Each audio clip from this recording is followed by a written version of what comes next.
টানা ১১তম রাতে ইরান লক্ষ্য করে বোমা হামলা চালিয়েছে যুক্তরাষ্ট্র। দুই দেশের মধ্যে স্বল্পস্থায়ী যুদ্ধবিরতি ভেঙে যাওয়ার পর উভয় পক্ষই প্রতিদিন পাল্টাপাল্টি হামলা চালিয়ে যাচ্ছে। তেহরান হামলা চালাচ্ছে মধ্যপ্রাচ্যের মার্কিন ঘাঁটিগুলোতে। এদিকে যুদ্ধের ব্যয় ৩৭.৫ বিলিয়ন ডলারে পৌঁছেছে জানিয়ে মার্কিন প্রতিরক্ষামন্ত্রী পিট হেগসেট বলেছেন, জরুরি ভিত্তিতে অর্থ বরাদ্দ না পেলে যুক্তরাষ্ট্রের সামরিক বাহিনীর প্রশিক্ষণ কার্যক্রম সীমিত করতে হতে পারে। অন্যদিকে ইসলামাবাদে চলছে মধ্যপ্রাচ্য সংকট সমাধানে আলোচনা।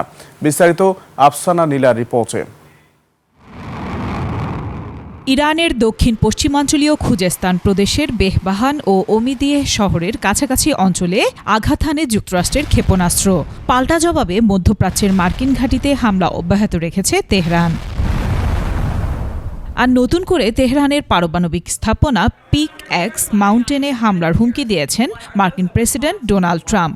এর ফলে যুদ্ধ নিয়ে উত্তেজনা আরও বাড়ার শঙ্কা দেখা দিয়েছে। ট্রাম্প আরও জানিয়েছেন, যুক্তরাষ্ট্র ইরানের পারমাণবিক স্থাপনাগুলোতে হামলা চালিয়েছে বলেই ইসরায়েলের অস্তিত্ব রয়েছে। ইরানের সাথে পারমাণবিক চুক্তি বাতিল না করলে ইসরায়েল টিকে থাকত না।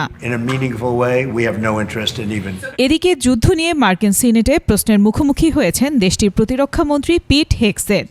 যুদ্ধের খরচের বিষয়ে জানিয়ে বলেন, ব্যয় ৩৭.৫ বিলিয়ন ডলারে পৌঁছেছে।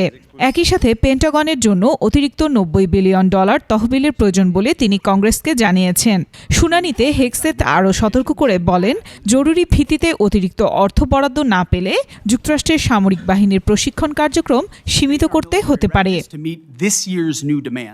আর ইরানের সঙ্গে চলমান যুদ্ধে গত ২ সপ্তাহে প্রায় ১০০ মার্কিন সেনা আহত হয়েছে বলে স্বীকার করেছে দেশটির প্রতিরক্ষা সদর দপ্তর পেন্টাগন।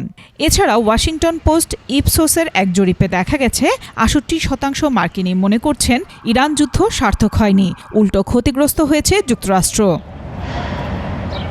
অন্যদিকে মধ্যপ্রাচ্য সংকট সমাধানে ইরানের স্বরাষ্ট্রমন্ত্রী এসকান্দর মোমিনি ইসলামাবাদে সেনাপ্রধান আসিম মনির সহ পাকিস্তানের ঊর্ধ্বতন কর্মকর্তাদের সঙ্গে বৈঠক করেছেন।